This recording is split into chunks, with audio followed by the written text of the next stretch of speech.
Hello everyone, আজকের টাইপের অঙ্কটা দেখো। এক্স ওয়াই এবং জেড এভাবে সমান আকারে দেওয়া থাকবে, আর প্রত্যেকের সঙ্গে দেখো একটা সহগ গুণ থাকবে, আর কার মান বার করতে বলবে x is to Y is to Z. এই ধরনের অঙ্কগুলো মোটামুটি দুটো উপায়ে সলভ করা যায়। প্রথম প্রসেসটা দেখো, বার করতে কি হবে x is to Y is to Z. এবার দেখো যেটা বার করছো প্রথমে কি আছে এক্স, তো এক্সের যে সহগটা সেটা ধরবে না, বাকি দুটো সংখ্যা সহগ গুণ করবে। 5 4 কত হবে 20 ইস টু, এরপরে আছে ওয়াই, তাহলে মাঝখানে যে সংখ্যাটা আছে সেই সংখ্যাটা কাউন্ট করবে না, বাকি যে দুটো সংখ্যা তার গুণ করবে। তাহলে দুই ধারে কি সংখ্যা আছে 3 এবং 4, গুণ করলে কত হবে 3 4 12 অনুপাত। এবার দেখো জেড হচ্ছে 3 নম্বর সংখ্যাটা, তাহলে এই 3 নম্বর সহগটা বাদ দিয়ে বাকি যে দুটো সহগ আছে 3 আর 5 এই দুটো গুণ করে বসিয়ে দেবে। এবার দেখো কোনো সংখ্যা দিয়ে ভাগ যাচ্ছে কিনা।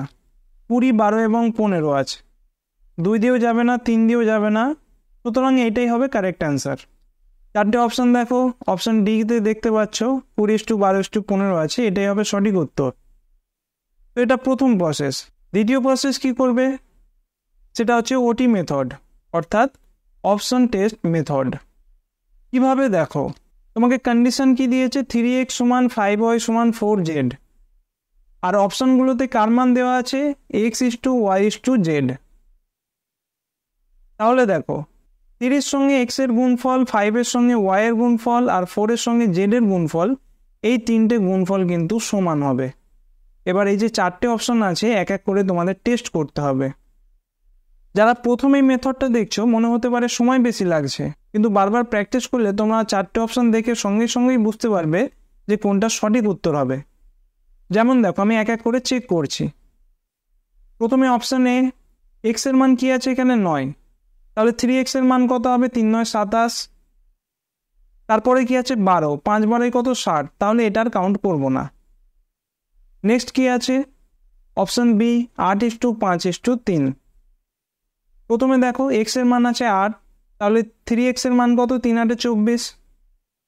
ওয়াই এর মান কত দেওয়া আছে 5, তাহলে 5y এর মান 25, এটাও হলো না। অপশন সি দেখো এক্স এর মান 10 দেওয়া আছে 3 10 30, ওয়াই এর মান 15 দেওয়া আছে 5 15 75, এটাও হলো না। তাহলে বাকি যেটা পড়ে থাকবে সেটাই সঠিক উত্তর, বা তোমরা আবার টেস্টও করতে পারো।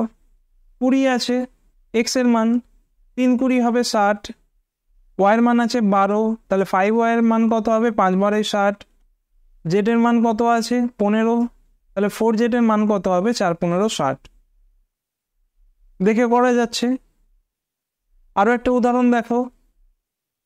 প্রথম প্রসেস কি হবে, এক্স এর অনুপাত যখন বার করছো তাহলে এক্স এর সহগটা ক্যালকুলেট করবে না, বাকি যে দুটো সংখ্যা আছে তার গুণ, অর্থাৎ 3 4 12। এরপরে ওয়াই এর অনুপাত, তাহলে ওয়াই এর সহগটা বাদ দেবে, বাকি যে দুটো সংখ্যা 4 2 8। নেক্সট দেখো জেড এর অনুপাত, তাহলে জেড এর সহগটা বাদ দিয়ে বাকি দুটো সংখ্যা 3 2 হবে কত 6।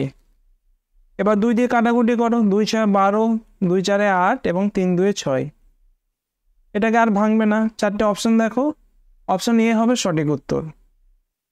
আর এখানে ওটি মেথডটা কিভাবে অ্যাপ্লাই করবে, কন্ডিশনটা দেখো 2x 3y আর 4z এই তিনটে সমান।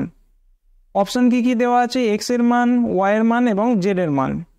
এবার প্রথম অপশনটা দেখো এক্স এর মান 6, তাহলে 2x মানে কত 12, ওয়াই এর মান কত আছে 4, 3y এর মান কত 3 4 12, জেড এর মান কত আছে 3, তাহলে 4z এর মান কত 4 3 12।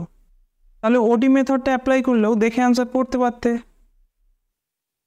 পরের প্রশ্ন দেখো 3x সমান 4y সমান 12z, এটা হলে x is to Y is to Z এর মান কত।